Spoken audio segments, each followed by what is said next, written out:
SIR पर ममता बनर्जी की धमकी, बीजेपी का मुंहतोड़ जवाब। सुधांशु त्रिवेदी और संबित पात्रा ने ममता बनर्जी की उधेड़ी बखिया। संबित पात्रा बोले, बंगाल में क्या दंगा कराना चाहती हैं ममता बनर्जी। गिरिराज सिंह बोले, बंगाल में केवल रोहिंग्या बांग्लादेशी घुसपैठिए ही सुरक्षित है। अगले साल पश्चिम बंगाल में होने वाले विधानसभा चुनाव से पहले एसआईआर को लेकर के सियासी माहौल गर्मा चुका है। मुख्यमंत्री ममता बनर्जी ने इस प्रक्रिया का जोरदार विरोध किया।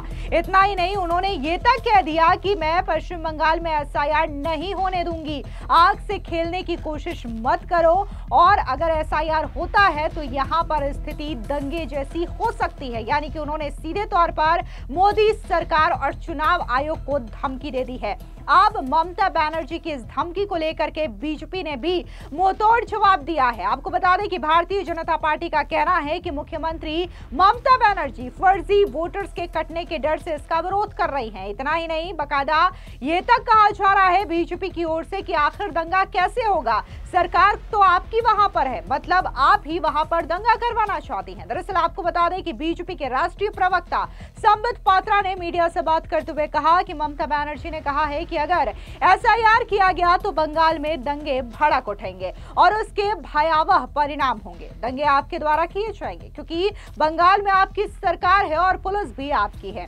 ममता बनर्जी, आप धमकियां दे रही हैं। सुनिए क्या कुछ बीजेपी के प्रवक्ता संबित पात्रा ने कहा। उन्होंने कहा, ममता बनर्जी ने कहा कि अगर एसआईआर होगा तो बंगाल के अंदर दंगे होंगे, और केवल दंगे ही नहीं, बहुत सारे उसके ऐसे परिणाम होंगे जो भयावह होंगे।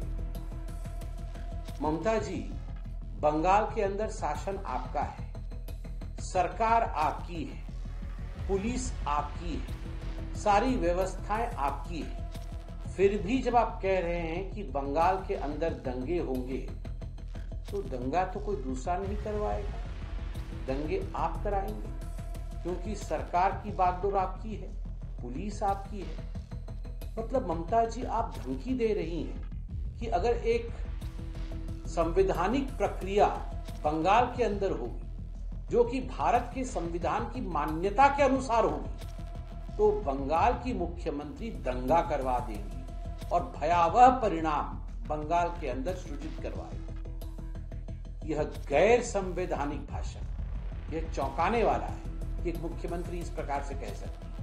कितना गैर जिम्मेदाराना है। Do you think you are above the constitution of the India? Do you think that you can take law into your own hand? This does not reek of a chief minister's behaviour.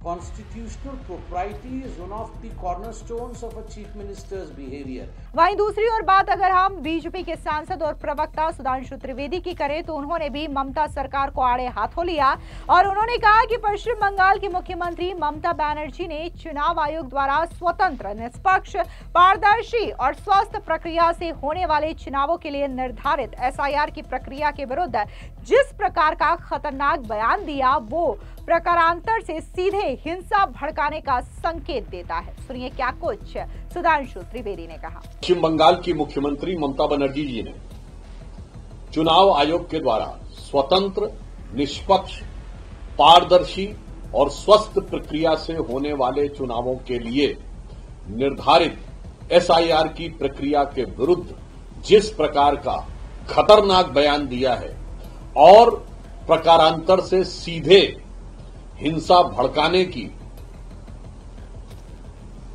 वो एक प्रकार से संकेत देते हुए कह रही हैं, ये अपने आप में तृणमूल कांग्रेस की नैतिकता और पश्चिम बंगाल सरकार की संवैधानिकता दोनों पर प्रश्न चिन्ह उठता है। ये कैसे संभव है कि कानून व्यवस्था जो कि राज्य का विषय हो, राज्य के मुख्यमंत्री सीधे इस बात को थ्रेटन करे।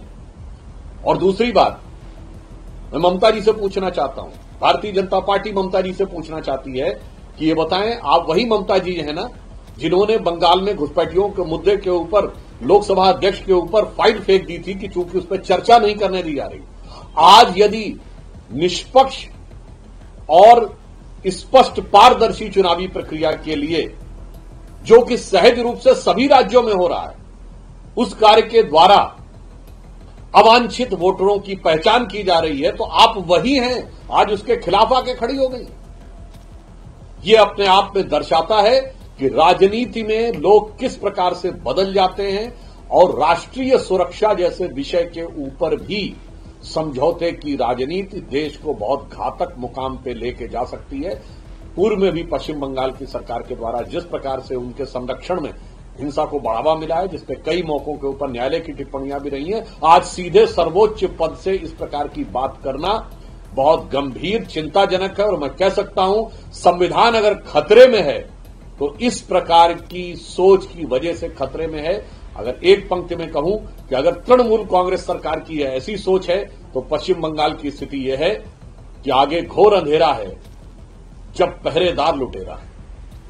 वहीं बात केंद्रीय मंत्री गिरिराज सिंह की करें तो उन्होंने भी ममता बनर्जी पर तीखा हमला बोला और कहा कि बंगाल में केवल रोहिंग्या बांग्लादेशी घुसपैठिए ही सुरक्षित है ममता बनर्जी के शय में। सुनिए गिरिराज सिंह का ये बयान। ममता बनर्जी अपने आप को पहले भारत के एक राज्य का मुख्यमंत्री मान लें। अभी तक वो मानती है कि मैं बंगाल का प्रधानमंत्री हूँ, इसीलिए वहां का कानून भी दूसरा है। न सांसद सुरक्षित है, न आम जनता सुरक्षित है। एक ही लोग सुरक्षित है, रोहिंग्या बांग्लादेशी मुसलमान, उन्हीं का सत्ता चल रहा है। सीएए के समय इन्होंने जो माहौल बनाया, तो एनआरसी अगर लागू हो तो कौन गुनाह है? ऐसे एनआरसी का कोई नाम नहीं लिया गया है। एनआरसी है क्या? नेशनल रजिस्टर्ड सर्टिफिकेट एक तरह से। तो क्या भारत के नागरिकों का